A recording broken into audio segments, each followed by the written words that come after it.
आपल्यासोबत बोलण्यासाठी माजी आमदार अनिकेत भाई तटकरे आहेत। भाई TV9 मध्ये आपलं स्वागत आहे। आज छत्रपती शिवाजी महाराजांच्या पुतळ्याचं अनावरण रोहा या नगरीत होत आहे। आता काही वेळापूर्वी विधिवत जी पूजा आहे ती आपल्या हस्ते पार पडली। काय प्रथम भावना? सगळ्यांना जय शिवराय। आज आम्हा तमाम रोहेकरांसाठी आणि रायगडकरांसाठी अहोभाग्याचा दिवस आहे। नवरात्रीच्या पहिल्याच दिवशी पहिला माळेला छत्रपती शिवाजी महाराजांचं आगमन आमच्या रोहा नगरीमध्ये होतं आहे। गेल्या अनेक वर्षाचा आमचं असलेलं स्वप्न, रोहेकरांचं स्वप्न आज राजांच्याच आशीर्वादाने, छत्रपतींच्या आशीर्वादाने पूर्ण होतं। याचं सार्थ अभिमान आणि समाधान माझ्यासारख्या शिवभक्ताला त्या ठिकाणी आहे।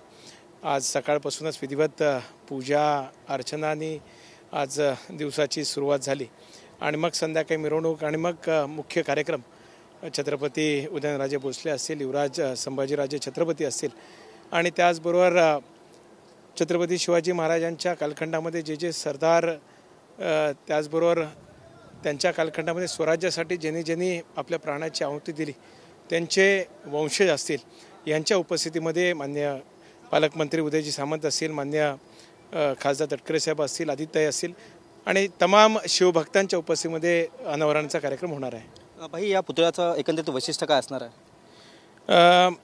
हा पुतळा साधारणपणाने 8.5 टनाचा आपण बनवलेला आहे।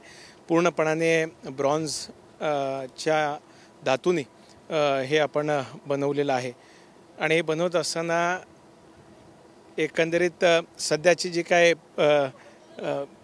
गोष्टी दुर्दैवीरित्या आपल्या परिसरामध्ये किंवा एकच घटना जी काय झाली त्याच्यामुळे त्या बाबतीतल्या पूर्णपणाने जी काही खबरदारी आहे ती घेऊन हा पुतळा बांधण्यात आला आहे। ती घटना झाल्यानंतर नाही तर किंबहुना ज्यावेळेस आम्ही पाया रचला तेव्हापासून ते प्रत्येक स्टेजला त्याचं स्ट्रक्चरल ऑडिट असेल किंवा पूर्णपणाने त्याची बांधणीच्या दरम्यानची व्यवस्था असेल ही आपण त्याची काळजी घेतली आणि आज सांगायला आनंद वाटतो की आज हा 45 फुटी पुतळा म्हणजे चौथरा साधारणपणाने 18 फुटाचा आहे आणि मग वरती साधारण 30 फुटाच्या 27-28 फुटाच्या आसपासची ही मूर्त पुतळा आपल्याला पाहायला मिळतोय। त्यामुळे राज्यातील सर्वात मोठा पुतळा म्हणून सध्या तरी आहे आणि ह्या पुतळ्याची देखभाल करण्यासाठी असेल किंवा इतर सुद्धा गोष्टी करण्यासाठी असेल शिवभक्त म्हणून आम्ही सर्वजण काळजी त्याच्या बाबतीत घेतोय।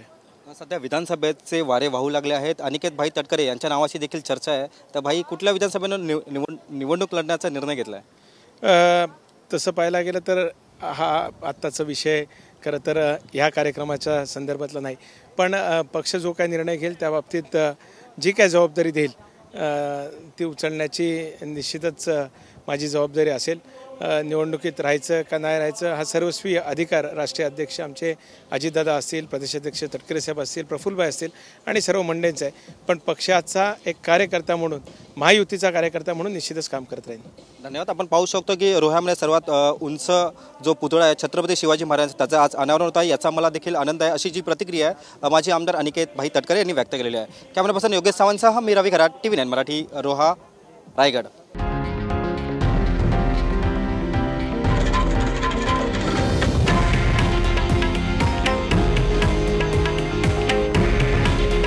हे आहे देशातील नंबर 1 न्यूज नेटवर्क आणि आपण पाहत आहात TV9 मराठी।